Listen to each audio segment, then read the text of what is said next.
As a prototype of the slasher film, Torso introduces several of the tropes and devices which became ubiquitous in these films by the end of the decade. We have the isolated location, the beautiful girl students, a prototype of the final girl role, and the discovery of all the bodies in one location. What we do not have, though, is equally significant, although it's not surprising that this is a Giallo, not a slasher film. Typical of the Giallo, the events in Torso take place over several nights, perhaps as much of a week in narrative time. The action of the slasher films, on the other hand, tend to get compressed into a single night, or a couple of nights at best. By extending the action across several days enables an investigation to occur, rather than how the narrative of the slasher film is structured, where the only goal seems to be survival until the sun comes up. This, then, is perhaps the main focus of difference between the Giallo and the slasher film. While the former focuses on the investigation, the latter focuses on survival. While Jane does come across the bodies in the villa, the killer does not collect the corpses and stash them in such a way as they will fall out to frighten the final girl when she opens various cupboards or doors. The logic of Jane coming across the bodies in the villa may be prototypical, but it also is more logical as a narrative device. I've already mentioned that while Jane may have many of the attributes of the final girl, she does not physically fight the killer and needs the male hero to actually throw the punches and ensure the killer is killed. Also, Giallo killers, like Franz, do not come back from the dead the way that slasher monsters do. So what does the slasher film take from the Giallo? Stephen Thrower noted, quote, "Many slasher films were just mediocre, charted-up thrillers interspersed with a fashionable quota of gory deaths," end quote. But to be fair, the same could be said about the Giallo. But to phrase my question slightly differently and more in keeping with the idea of the filone which permeates my research on the Giallo film, what aspects of the slasher film are sullo stesso filone from the Giallo? That is, in the tradition of the Giallo.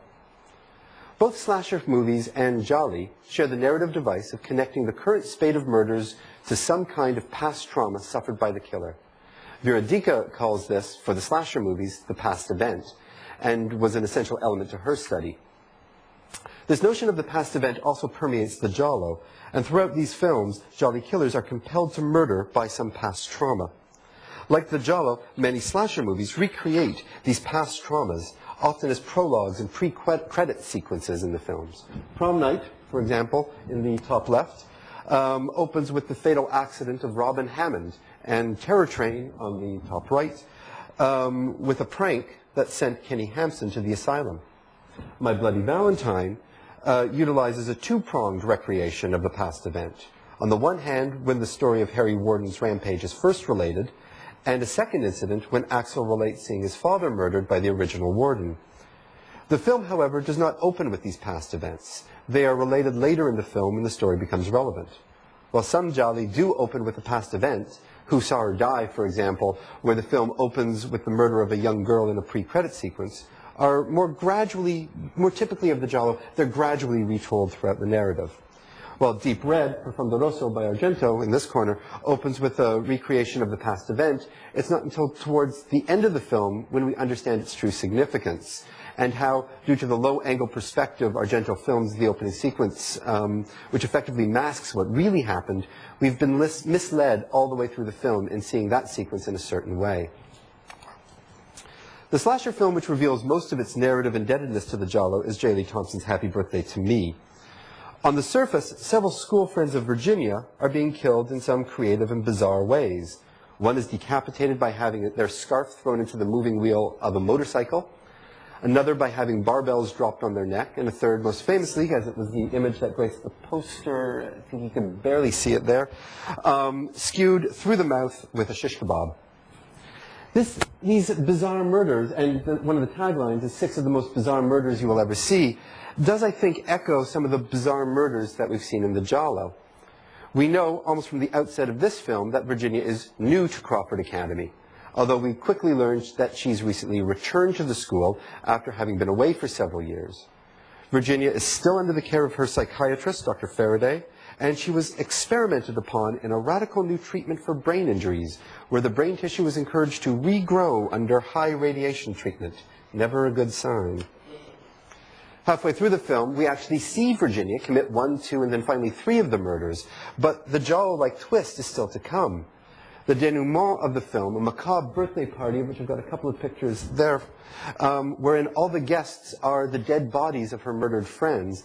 The final guest who is captive there is revealed to be Virginia herself, as the other Virginia, the murderous Virginia, removes an elaborate rubber mask, revealing herself to be Anne Thomerson, Virginia's best friend. Just prior to the final sequence, Virginia finally understands the past event which has been repressed in her mind and the cause of both her mother's death and the injury she sustained. During this party sequence, once Anne is revealed to be the film's actual killer, we get even more narrative about the past trauma. Past trauma piles on past trauma in a truly Baroque plot worthy of Ernesto Gastaldi. Birthday, like Prom Night before it, also takes advantage of the tradition of the Giallo killer's black driving gloves. Alex uses the black balaclava as well, you can sort of see there in the poster, and the image from the film of the film's killer, face masked, black gloves holding a broken shard of glass like a knife in front of their face. This was the original 1980 film poster for Prom Night. The killer in Night School wears a motorcycle helmet to cover his face and is in cycle leathers when killing, including his own pair of black gloves. And while Axel in My Bloody Valentine, I think you can make that out, also wears black gloves, dressed as killer miner Harry Warden. He's in full coal mining gear, however, with the light helmet, gas mask, and black coveralls, but also wearing the thick black work gloves.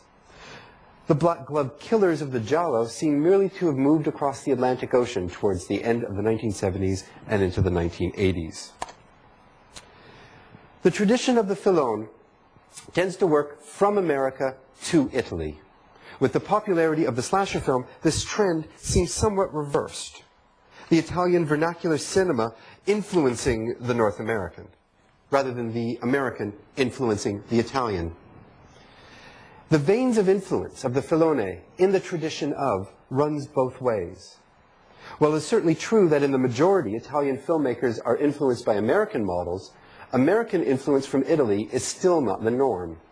With the success of the North American slasher films, it was inevitable that Italy would begin to produce its own slasher films. But this did not happen. The similarity between the slasher movies and the Giallo were so marked, to interpret the North American filone into an Italian context would be to end up with a kind of vernacular cinema which was too familiar to the older form of Giallo that Italian horror audiences, predominantly video audiences by the mid-1980s, would have tolerated. To do an Italian slasher movie would have been to risk being seen as too old-fashioned and therefore not an appropriate investment. After the dominance of the Giallo in the 1970s, other filone did emerge, often disappearing as quickly as they appeared. The Nazi sexploitation filone, the cannibal filone, the zombie filone, the killer nun movies, the Emmanuel movies, the post-apocalypse movies, and so on. Stage Fright by Soavi is the exception which proves the rule.